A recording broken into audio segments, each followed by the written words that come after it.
It's here. It's actually happening. I know. We didn't expect it would ever happen. But today, we're going to talk about the developer update about Loki. And spoilers, there is a rework in discussion. I did not expect it at this point anymore, but it seems very likely so far that we are getting a rework. And I will also spoil a little bit more here. HiRez made a post on Twitter about this update and asked if people wanted the rework or not. And 80% said yes, they want a rework. 20% said no. We'll get to that. We'll get to the finer details of what people may like or dislike about the rework. Let's first begin with the article here on why there is a rework in the first place and everything surrounding that. And then we'll get to the nitty-gritty of how the rework actually works out. Following the release of our blog discussion of Freya's ability rework, we noticed an outpouring of community requests for a similar blog discussing everyone's least favorite Norse god, Loki.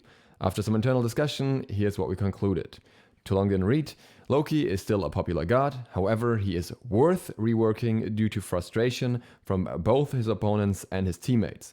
Loki cannot be simply buffed. This would only cause more frustration with the current kit. We are approaching this rework slightly differently by including the community earlier to convey our reasoning and give an outline of the plan for him in order to gather feedback. So this is not set in stone yet, this can be changed. If feedback about the proposed plan is positive, we will move forward with the rework for mid-season 7. If not, we will explore new plans, communicate those, and the rework will be pushed back more. Loki's type of stealth is his defining feature and should remain with some balance and design tweaks. Loki's core problem that cause frustration and prevent us from buffing him as a true assassin and jungler are twofold. His ability to split push and his animation timings and damage output are too fast for most opponents to react to them. These aspects are what we plan to remove from the kit, and notable as well, even though it's not written down here, address the decoy safe farm issue along with that. Loki will be reworked, focusing on the goals of making him popular, viable, and fun to play with and against. His design will be focused around making him a stealthy assassin and a strong jungler. See the end of this doc for more details on the proposed kit changes. It seems counterproductive too long I didn't read them further than what has already been said. So then they go through their basic stuff of why they rework gods or not. We can kind of skip over that because they're going through that again. It's popularity balance, community discussion, and clear ways to improve the kit. And then they discuss that they want to keep the core playstyle of a god, the core feeling and everything, and make very specific changes to them. And the interesting thing is that in Loki's case, different from all, you actually see a lot of abilities tackled as well. So when it comes to popularity, Loki is quite popular, everyone knows this, and everyone thinks this is the reason why we would not rework him. Keep in mind our criteria for popularity could be met in two ways. The god could be unpopular game-wide, or the god could have dropped drastically in popularity. Loki seems to fall into the second case here. This is a more difficult subjective decision to be made. His data does not clearly show low enough popularity to make his ability rework a safe decision, but his popularity has certainly dropped. He's currently at his lowest play count of his lifetime, and his picks have been nearly cut in half since last year.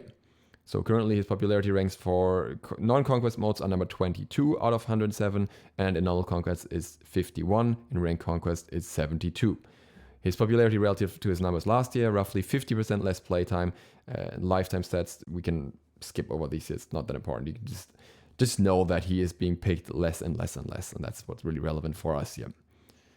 This puts Loki in a questionable state for this criteria, but certainly does not show strong enough numbers to bar him entirely from a rework. An important thing to notice on this chart is that how Loki has dropped recently. From April of Season 5 until the start of Season 6, Loki is one of the strongest states he has ever been. This can be observed in a slight increase in win rate and strong presence in ban rate. Going into 6.1, the design team nerfed Loki due to the consistent community feedback and frustration. This change, of course, affected his popularity quite heavily. This ties closely into criteria 2. It's clear that Loki needs to be balanced to a lower tier to prevent frustration. This is sometimes accepted as This is sometimes sometimes an accepted fact for uncertain gods. Jesus, that's the sentence. This is sometimes an accepted fact on certain gods, but Loki surely has potential to break free from this vicious cycle through a rework. Loki does not pass this criteria. We are not using his recent drop as the reason to pass this criteria because it was clearly an expected result from nerfs that were well justified. Loki passes this criteria due to the connectivity his popularity has with his performance. It's also worth noting, by the way, that his performance dropped because of various item changes that affected him in one way or another. But the fact is that Loki's performance, thus popularity, cannot be improved without upsetting a huge majority of SMITE players, and that qualifies him for a rework. And then coming towards balance, also something we can kind of just gloss over here because this is really long and this is not super important here. So his win rate in all modes is relatively low, 88 in non-conquest, and 97 in normal conquest, and 55 in ranked conquest. He has to be balanced towards the lower end as if he were a high skill cap god, kind of implying here that he's not. Arguable, I guess. It depends on what you want to, like, if you want to call AA canceling high skill, or if you want to call the different play styles that are made to adapt to this high skill. You could argue that he is high skill, I think. His base kit is not super high skill, I think. The inherent concept of what he does is not, is at least not high skill, not high skill floor, yeah, high skill floor. But I would say there are gods with a higher skill ceiling than Loki, but I would still say that he can be played on relatively high skill and be played better there as well. So shouldn't be too strong when an easy way to play, but he also currently is just balanced towards a way where people that are very good at playing him don't overperform with him, but can use him effectively, basically. So long story short, there's still enough reason to nerf him in that regard and to free up the possibility for him to be more balanced towards all levels of play, towards all types of players, regardless if they play Loki all the time or just sometimes, or almost never. And that brings us to the community request, which is very obvious. People have been asking for a change for him for a long time. And this is just a part, though. This is not more important than others, as they mentioned here. It's just one of the factors that is considered.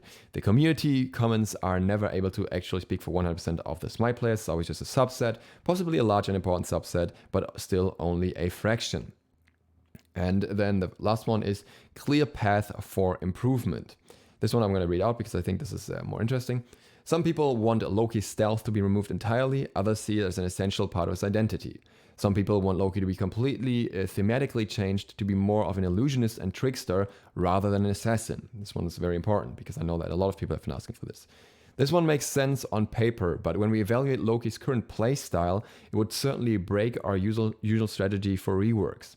It also runs into dangerously close comparisons in design between Loki and the Morrigan. The Morrigan is already in a pretty healthy and successful spot. I don't know if healthy is quite the right word here, but hey. For a hard-to-play illusionist, and we would not want Loki to be too similar to her. Another popular suggestion is to simply buff Loki, specifically towards his jungle role. While this would help Loki succeed more in Conquest, it doesn't fix or address the lack of counterplay to Loki's sudden burst and split pushing. Our goal is to improve the Loki experience for both the Loki player and the person playing against Loki in all modes. We do not think that either of these paths are viable options. Loki certainly does have other clear paths to adjusting his player frustration issues.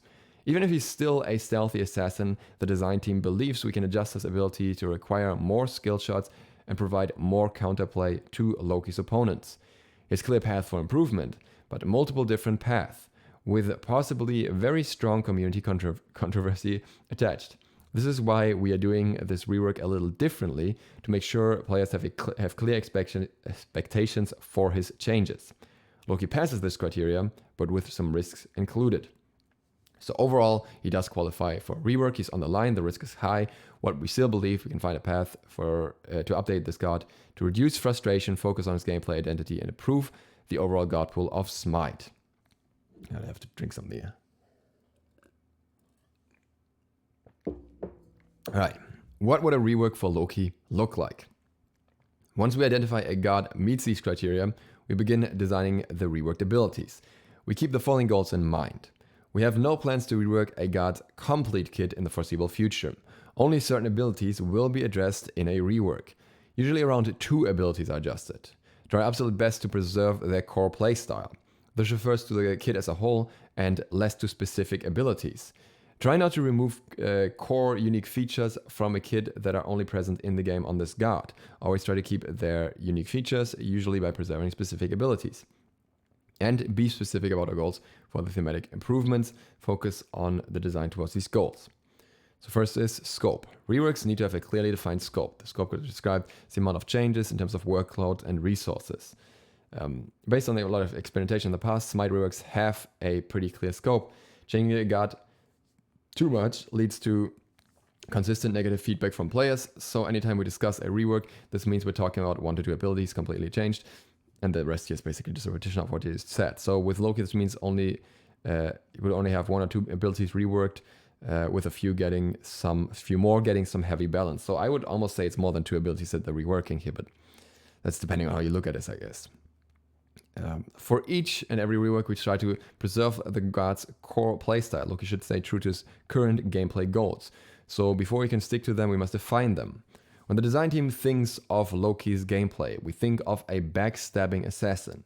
Loki's gameplay is reminiscent of an MMO rogue, stealthing into the enemy territory and dealing high single target melee damage. We think this is what most Loki players expect from the god, and reworking this away would fundamentally change him to the point of failing our rework goals and likely leading to negative player feedback. This means that even after this rework, Loki will still be able to stealth for the purpose of escaping or engaging. He'll still be able to deal a large amount of damage out of stealth. The design team does not think Loki's split push potential should remain as part of his core playstyle. This could certainly be debated, but it has a limited application, high frustration, and doesn't fit his themes. This feature has mostly become... Quick interruption here, actually. You could argue also that it fits his theme somehow with being that annoying trickster, because split pushing is really annoying, but still I wouldn't say it has inherent to the character more than it is inherent to Loki as we currently know him in SMITE based on how he was designed before. This feature has mostly become something that Loki players lean on because of nerfs to his damage potential. If we are able to fix the issues with his visual feedback, reaction time and counterplay, then the split push should not be required at all for Loki to be impactful on games. We expect this to be the largest part of the debate on the Loki rework. We're keenly aware that some players want his stealth reworked, changed or removed. We feel strongly that this would fail to meet our goals and widely displease all Loki players game-wide.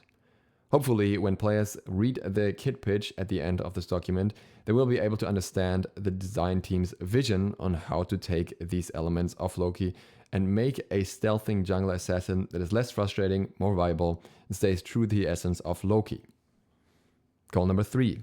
Unique features.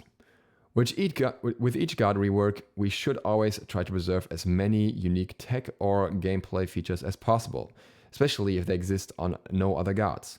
For Loki, we examine each of his unique features, discuss if they fit the core playstyle, and then assess if they should be kept or if they can be reworked. Loki's passive allows him to deal bonus damage from behind a target. This positional attack is not seen anywhere else in the game. It strongly fits with Loki's gameplay themes, and it has a good amount of balance flexibility to allow the design team to make it work for his kit. For this reason, we intend to keep it in a reworked Loki kit. Loki has stealth, but his type of stealth has one specific rule. He cannot be broken out of stealth by damage. Many players feel strongly that this should change, but feel that it's important to his identity. In this case, most likely the best solution is something in between. We will do something like let him briefly be seen easier, but not actually removed from stealth when he takes damage. Loki can summon a decoy that taunts minions and can tank towers for a duration. Other gods have pets that can tank wave, clear wave, or tank towers. This is not totally unique to Loki, and it does not help his frustration cases or theming. This also tends to be one of the most frustrating roles he plays in Conquest, and tends to be mostly a useless feature in non-Conquest. We would feel comfortable removing this feature. Goal number 4, clear, balance, and metric goals. For Freya, our goal was to reduce her variance. Having this clear goal is what helped us decide that she should be reverted when this goal was not achieved. The primary goal of a Loki rework is to reduce player frustration by providing more counterplay, not through the removal of his core identity. Balance is also important, but he has not had the variance issues that Freya has. Loki is fairly easy to nerf into the niche-only territory, whereas Freya still won games at the World Championship, even while at a 38% win rate outside of competitive. Goal, make Loki more viable. Metric, increase win rate to middle of the pack territory in Conquest and have consistent win rate between all modes. Make sure he sees increased play count in ranked and competitive without huge spikes in win rate or ban rate. This would be achieved by increasing his jungle clear speed and giving him more combat options. Goal, make Loki less frustrating to play against. Metric, assuming Loki's win rate and play count increase, we hope to achieve a moderate to low ban rate as well. Community feedback will also be closely monitored, especially for how players feel about being able to react to Loki sneak attacking them. This would be achieved by slowing down his damage per second through longer animation times or splitting bursts into smaller multiple ticks of damage. This would also be achieved by decreasing his ability to split push. Usually frustration stems from visual clarity. This is one reason the design team is hesitant to speed up attack animations or projectiles, even when the community asks for it. Players need time to process and react to information. This is what makes guards feel fun and or fair to play against. Anything that feels instant and undodgeable is generally disliked. Loki displays these disliked features. His ultimate is instant and nearly impossible to miss.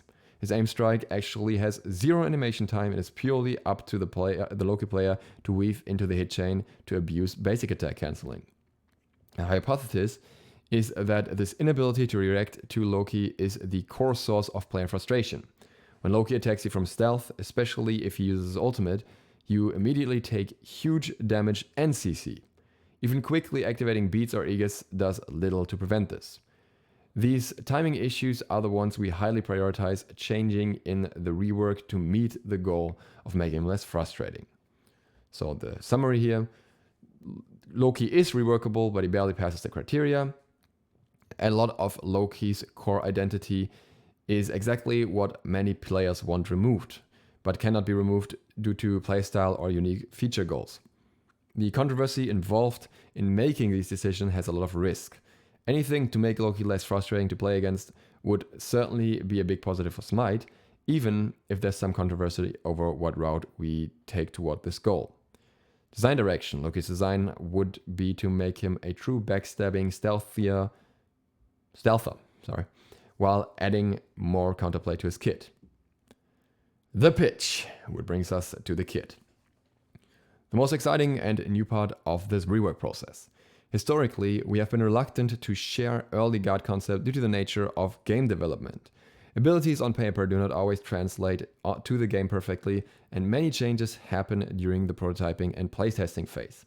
However, since Loki would be the most popular guard we have ever reworked, and since he has so many conflicting options for change, we want to include the community more in the beginning of the process to better set us up for success. We need your feedback. With these in mind, how could a Loki rework actually look? We took the above goals, brainstormed with the design and balance teams, and surveyed many community discussions and came up with the following plan. Maintain Loki's current playstyle by keeping Vanish strong and leaning into his stealth assassin gameplay. Add more synergy to Loki's kit through behind you interacting with other abilities. Increase his jungle viability through a better jungle clear, gank potential, and teamfight impact. Decrease frustration by adding more animation time to Loki's attacks, regulating his time to kill and allowing opponents to react and fight back more easily. Note, this is not 100% intended to be final, as changes are likely to happen during playtesting, but we feel this is a strong starting point. Certain details are also purposefully left out of this summary. This includes new damage values, ranges, timings, and hit areas, as well as cooldowns, by the way. This is done to provide the designers with flexibility during his development and playtesting. First part, basic attack chain. Revert the nerf to the first hit of his chain, causing the first strike to deal 100% damage, meaning he can effectively, or more effectively, use the now nerfed HiRez Lament again. Other than that, no other changes. So he still has a very quick and interesting attack chain that always has this like hypothetical situation where it should technically work well with Kin Size, but then doesn't really. So that stays the same. So far, so good. I don't think anyone is going to be upset about that, seeing the following changes.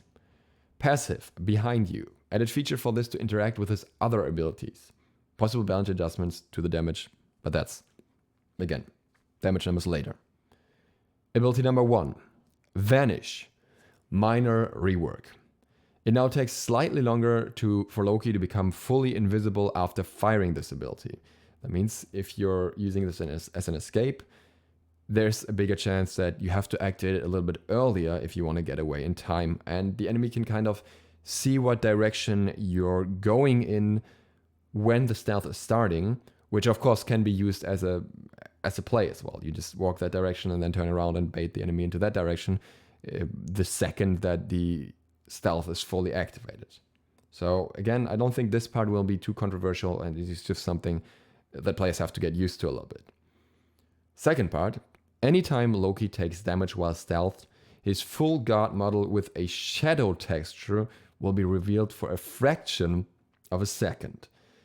So some people already acted like this is going to make his stealth completely useless. No. Yes, this will encourage stealth more as an engage tool than an escape tool between both of these aspects, because you're going to go into stealth slower and you have a higher chance of being revealed when you're going when you're running away from someone and they're already attacking you. There's still a reasonable chance you just juke the first attack and then you're out of range between all the other benefits this ability has, so that they will not even find you. It's just going to be harder for the Loki player to stay fully stealthed, and it's going to be easier for the enemy to find them, especially once they have found them once, because then they will see this shadow, and the shadow will reveal what direction Loki is going into. So you have to do some very quick switches all the time while in stealth if you're taking damage while in stealth, and sometimes you may just end up very close to the enemy at the end of the day doing that, and maybe your stealth runs out eventually while you're trying to juke everything. So this is not going to make it impossible for him to get away. It's just going to make it significantly harder, and at the same time, it's not going to make it the same way that other stealth abilities are, where it's just completely broken. Like, the stealth is completely broken. This also means that mechanics like damage over time and Mystical Mail, which is making a bit of a comeback, will have an easier time revealing him. We also have to factor in that there are more and more guards that are effective at revealing him in general. We have, for example, Heimdall as the latest edition. We have Persephone that had some ways in that regard. So there's definitely more counterplay to Loki overall, and I don't think he will need more counterplay than this. But at the same time, you also shouldn't overstate a fraction of a second. If Loki is revealed for a fraction of a second, that doesn't mean that he's visible for the entire time. And it also doesn't mean that all his other benefits are gone. He's still going to have more movement speed. He's still going to be able to get away from enemies. It just is going to be harder for him to just completely disappear off the map the moment he goes into stealth. Of course, this can be debated, but I think this is okay. I think this is manageable. And this is something that should be acceptable for both sides, even though I know some people will throw a tantrum about this. And on the other side, there will be some people that will still complain that he's not immediately revealed by sentry wards and whatnot. And you can just put wards close to your lane and he will be revealed. That's the trick, guys. It's been around for a few years. You just shouldn't put them like right next to him, hoping it will reveal him. Ability number 2, Decoy. Full rework. New ability, Agonizing Venom. Ranged Circle Targeter. Similar range and size as the current one. Loki summons a vision of his past to torment and poison enemies. A spectral version of Loki, bound to chains with poison dripping onto his face, is summoned to a location. Enemies nearby take damage every second. Enemies hit 4 times by this become blinded. Blind enemies now take damage from behind you when hit by Loki from any direction. Roughly lasts 3 seconds and ticks up to a total of 6 times. This deployable does not taunt, cannot be damaged or targeted, and does not draw tower aggro. What does that mean? Well, first of all, it's not going to pull the wave together. Loki will actually have to put an effort into clearing waves in solo if you're playing him solo after this. You cannot just drop the decoy and walk away. In my opinion, a very good change, because that was the most boring lane style in the game. Because, yeah, I can't think of a single god that was more boring in that regard.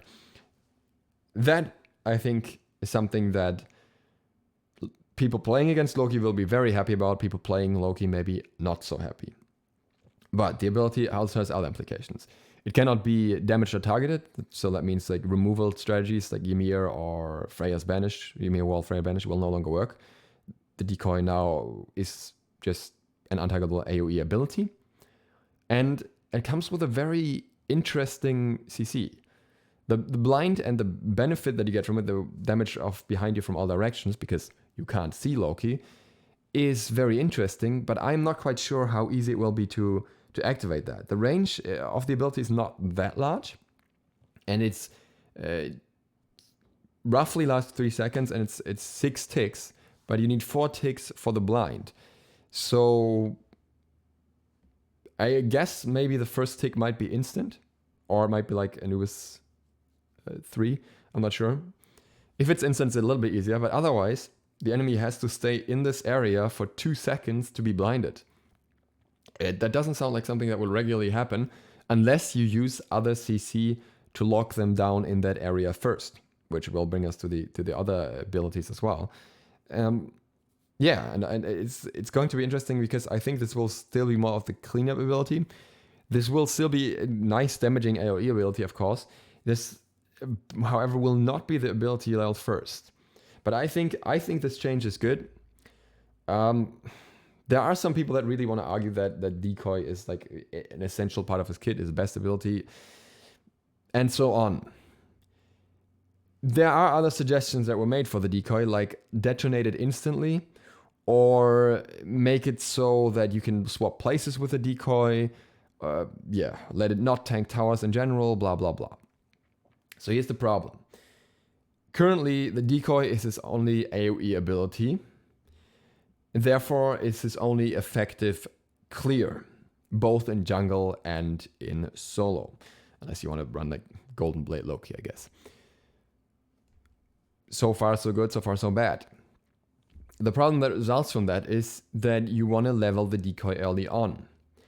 Leveling the decoy early on implies that you are sacrificing gank potential, burst potential, jungle potential. This may work in solo if you're just passively farming, but if you're playing him in jungle, then you kind of depend on at least some points in the decoy if you want to effectively clear, or otherwise you're just slower in clearing than every other jungler. On the other hand, you want to level the 3 for gank potential or trading potential or anything else, and you want to have points in the 1 as well. So both is kind of not ideal. This ability change to the decoy makes it so that even if you were to level this ability first, it would still have effectiveness in other ways. And that we transition over to the third ability really quick as well. Aimed Strike is also getting a change. Aimed Strike is now Flurry of Daggers, which you could actually see in one of the old adventures. The Loki bot basically used that there. It's like a flurry of daggers in front of him. Cone ability, narrow, medium range. Loki channels into combat stance, rapidly attacking all enemies in an area in front of him. These attacks can benefit from the bonus damage of behind you if the enemy is hit in the back. Roughly lasts 1.5 seconds and hits 4 times. I am guessing that different from that Loki back there, this ability is probably not going to be a self-root. I think it would be weird if it was a self-root, because it would be very Anubis-like, and that doesn't really fit on a very mobile assassin. It would also make it super easy to punish. So maybe more like a long extended Bastet 2 or something. And now, if you look at these two abilities together, right, then we see a theme here. We have two AoE abilities now. And that means you can level Aimed Strike first. And it will still do a lot of damage to enemies, likely, to players, but it will also help you clear. That would free up the Decoy to leave it in his old version as well, I guess, but that will lead to a bunch of other problems, because then you'd have an ability, well, yeah, you have an ability that doesn't really synergize with his new kit. You couldn't do the teleport thing anymore either, likely, because that would make him too strong, and you would constantly run into issues between the Decoy and Aimed Strike in terms of damage output balance, especially for solo, because it could be way too easy for him to clear end pressure by dropping down the Decoy, pulling the wave together, and then using his Aimed Strike on that, which then AoE clears the full wave basically and heavily punishes any enemy that even comes close. So yeah, it doesn't really work together anymore. That's why they're kind of being reworked in tandem. Now, a complaint that I know that I've already seen with the Aimed Strike and the Decoy is the attack cancelling. And I think we should briefly address that here. These three abilities do change in terms of attack cancelling, but not as much as I think some people would like to picture it. The first ability, the invisibility takes longer, but you could still use that for an attack cancel. Most people don't use the Vanish for an attack cancel unless to finish off a kill, but you can. The second ability so far has no implication that the attack cancel interaction will be changed. So very likely you can still drop the Decoy and yeah, the attack cancel still happens. So it shouldn't be an issue there either. The third ability, however, is now a channel.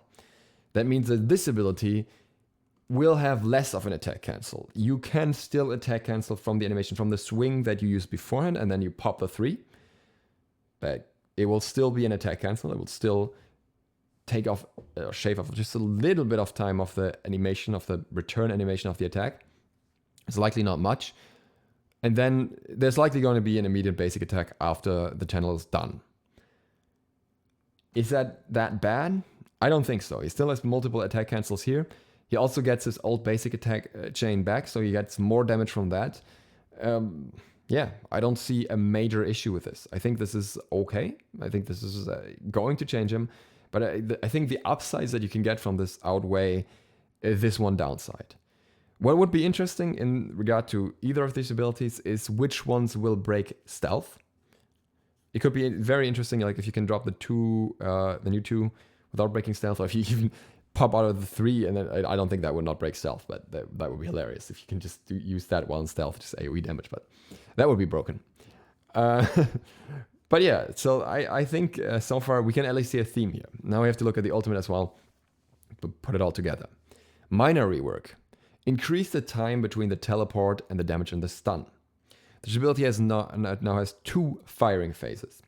First, Loki teleports to a target location, as he did already. If there's no enemy in that location, nothing additional happens. So you can still use it as an escape, and he still has 2 relatively effective escapes, allowing to get in and out of fights very easily.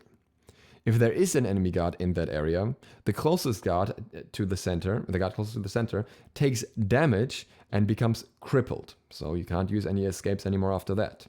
Loki then automatically does a follow-up short-range cone attack that deals additional damage and stuns.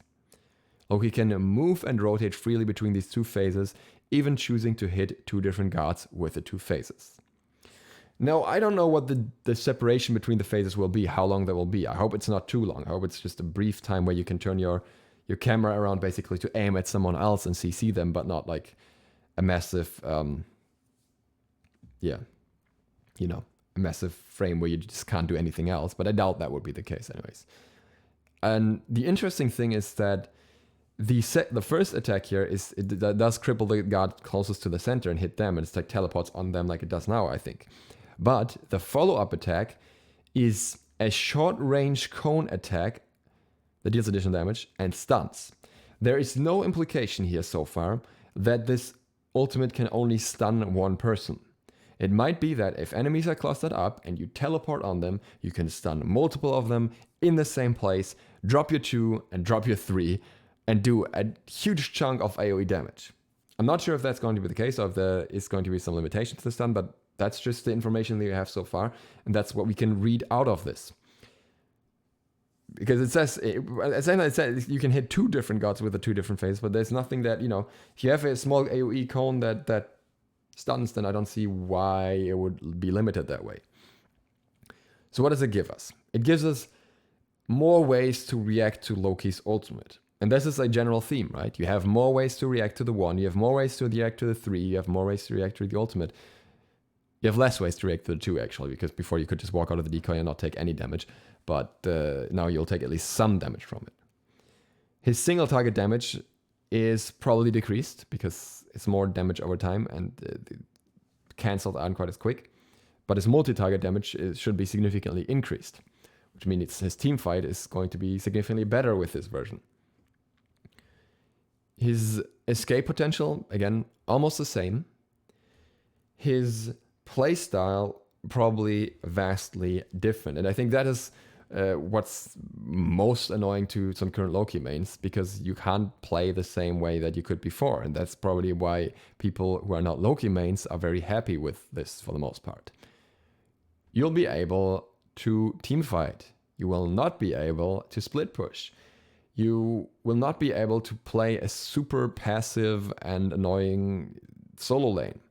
You will be able to jungle instead. It just overhauls the entire identity of this god in every way in terms of what he can do, while his overall play style in itself, his combat style, will not be drastically changed. He will still have multiple AA cancels, and that will still be part of his identity, but it will just not be like the only thing he does. And that would also be a problem if it was, because then you'd run into this issue where you have a god with 4 AA canceling abilities that now has his old basic attack swings back and still does good damage with his abilities in general, because he doesn't have a decoy that doesn't do anything to anyone. It's going to be very complicated. His combo potential was there before, but I would argue it goes up, because you can do multiple things in order to set up the decoy better. Now you can try and get the effect of the blind with the slow from the 1. You can use your ultimate that, drop the 2 before and use the ultimate to set that up. That's something you could do beforehand, but it's a lot more reliable now, a lot more effective now, because you'll at least CC the enemy in some of your 2. I guess you can even use your 3 for that as well. So various different ways in which you can affect how you ideally set up the 2. And I think that'll be the goal, at least in parts, because it's going to give you a lot of extra damage between the damage itself, the blind, and the bonus damage that you get from the behind you effect. Also might shift him more towards a crit build. I don't know about that, but crit Loki is something that's already in conversation at the moment, I know that. And with Malice being changed now, that I think this could be a good candidate for Malice. Maybe with these changes and the reverted changes, everything could actually be a candidate for Malice plus HiRez, assuming they're still the same by the mid-season patch. So I think there's a lot of interesting potential here, and I think there is enough of his core identity left that don't feel like it's completely gone. I think the part of the rework that might be looked at more is the 3, because maybe channeling may end up being too weird for him, at least for 1.5 seconds. We'll have to see. We'll have to see if that turns out to be the case. But this could really go either way. And I think this could also be something that could be looked at after it's released once and tested out. But overall, I think these changes are very good, and I think they will make Loki a generally more interesting character across pretty much all game modes that can actually be played more interestingly, even if you're not choosing to play him jungle, like in lanes, even Loki ADC or something, I think is more interesting than it was beforehand. And it just encourages a more active playstyle for Loki. It encourages doing something in lane or in jungle, and it encourages doing something in team fights, playing with your team, not being hated by your teammates, while still being the trickster high burst guard, just not the one-shot guard anymore. But we really don't have many one-shot guards at this point that don't have some type of counterplay anyways. Like, look at Ao Kwang, for example. He's one of those guards, but even he is someone that where the ultimate is relatively telegraphed with the execute, so that you have ways to react against it if you have beats in that moment. And with Loki, that's always been like this thing where activating Aegis in time is just incredibly hard, and you have to be incredibly lucky or aware for it to happen, to have very good reaction time. And the vast majority of players would not regularly Aegis and Loki ultimate. I could not even push the button quickly enough. HiRez's final conclusion here is, in this rework, Loki's damage can still surprise his foes, but they have more time to react to a stealth attack or use cooldowns to evade the ultimate. Split pushing also requires more investment, grouping out minions manually rather than relying on decoy from out of vision range. This is not even about split pushing though, it's just about laning in general. Vanish now provides subtle tells to Loki's initial direction, allowing for skill players to better track Loki if Loki fails to evade. To make up for these changes, Loki gains stronger jungle clear, new combat options, and unique synergy between his passive and new skills. By the way, that's also interesting, right? You can also combo the 2 into the 3 for maxed out damage on Aimed Strike if you can get the blind off. So I really like these new combo options, actually. I think it's going to be quite hard to execute them. Did I mention that? Okay. So how does the community feel about this? Your opinion is especially important. Loki mains and Loki haters both have an equal voice in this matter. Let us know what you think, and we'll see if we can make Loki 2.0 a reality. So if you have strong feelings about this, I recommend not responding to this comments, because maybe some HiRez players will look at this, but I would recommend checking out either the Reddit thread about it, where you can post feedback, or responding to the tweet they made about this. Unless you don't have an account on either, then feel free to do it here. I know that the feedback so far, again, like 80% voted that they like the rework, and the Reddit feedback has like been almost unanimously positive. There were some critical voices on Twitter. I know that the people who just play Loki are not happy with this. But also, at the same time, I have to say, I don't think the people who just play Loki would be happy with any type of rework, because they have accepted that Loki is this niche character for them that they can make work effectively by just exclusively playing them and knowing all the ins and outs and timings and everything. But I think to some degree they also take pride in being like some of the few that can play the character well, and they don't necessarily want them to be more accessible, and they don't necessarily want to have any significant changes to them, because then, you know, they'd have to deal with other people's wanting to play the character as well. So yeah, I think that camp will never be truly happy with any rework that does more than touch very, very minor things. Whereas there's also going to be a camp on the other side, again, that will just want Loki ruined in any way, even after the rework, and just wants him always nerfed, always bad across the board. And I think both of these extremes, sure, they exist, but are they the ones that will determine the future of Loki? I don't know.